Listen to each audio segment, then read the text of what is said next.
ఆంధ్రప్రదేశ్ అనగానే మనకి తిరుమల శ్రీవారి ఆలయం, బెజవాడ దుర్గమ్మ, శ్రీశైలం మల్లన్న, సింహాచలం అప్పన్న లాంటి కొన్ని క్షేత్రాలు మాత్రమే చాలా మందికి తెలుసు. కానీ మన ఆంధ్రప్రదేశ్ లో చూడాల్సిన ప్రసిద్ధ ఆలయాలు చాలానే ఉన్నాయి. అవేంటో ఈ వీడియోలో తెలుసుకుందాం. మొదటగా పంచారామ క్షేత్రాలు. పరమశివుని ఆత్మలింగ ముక్కలతో వెలసిన 5 పవిత్ర పుణ్యక్షేత్రాలే పంచారామాలు. రోజు రోజుకు పెరుగుతుందని నమ్మే అమరావతి అమరేశ్వరుడు, 14 అడుగుల ఎత్తైన లింగం గల ద్రాక్షారామ భీమేశ్వరుడు, అద్భుత శిల్ప కళా నిలయమైన సామర్లకోట కుమార భీమేశ్వరుడు, తెల్లటి పాలరంగు లింగం గల పాలకొల్లు క్షీరారామం, చంద్రుని కళలను బట్టి రంగులు మారే భీమవరం సోమారామం భక్తులను విశేషంగా ఆకట్టుకుంటాయి.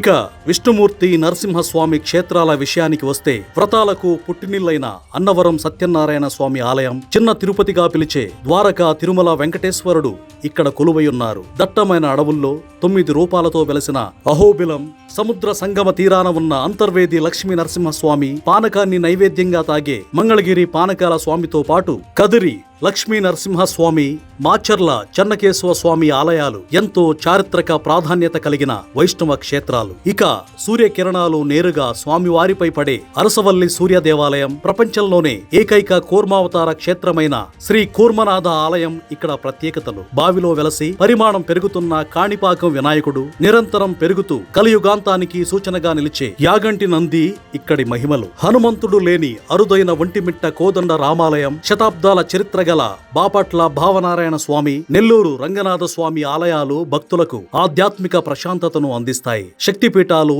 ఇతర శైవ క్షేత్రాలలో రాహుకేతు పూజల శ్రీకాళహస్తి, శివరాత్రి ప్రభల ఉత్సవాల కోటప్పకొండ, నిరంతరం నీటితో నిండే మహానంది పుష్కరిణి, వేలాడే స్తంభం గల లేపాక్షి వీరభద్రస్వామి ఆలయాలు పర్యాటకులను ఆశ్చర్యపరుస్తాయి. పిఠాపురం పురుహూతికాదేవి శక్తిపీఠం మరియు శ్రీపాద శ్రీవల్లభుల జన్మస్థలంగా ప్రసిద్ధి. ఆదిశంకరులు శ్రీచక్రాన్ని ప్రతిష్ఠించిన శ్రీశైలానికి సొరంగ మార్గం ఉన్న త్రిపురాంతకం బాలా త్రిపుర సుందరి ఆలయం ఎంతో పవిత్రమైంది. ఇక తుంగభద్ర తీరాన మంత్రాలయంలో శ్రీ రాఘవేంద్ర స్వామి వారు సజీవ సమాధి చెంది భక్తుల కోరికలు తీరుస్తున్నారు. ఈ పుణ్యక్షేత్రాలు భక్తులకు ఆధ్యాత్మిక అనుభూతిని అందించడమే కాకుండా ప్రాచీన భారతదేశ శిల్పకళా వైభవానికి నిదర్శనాలుగా నిలుస్తున్నాయి.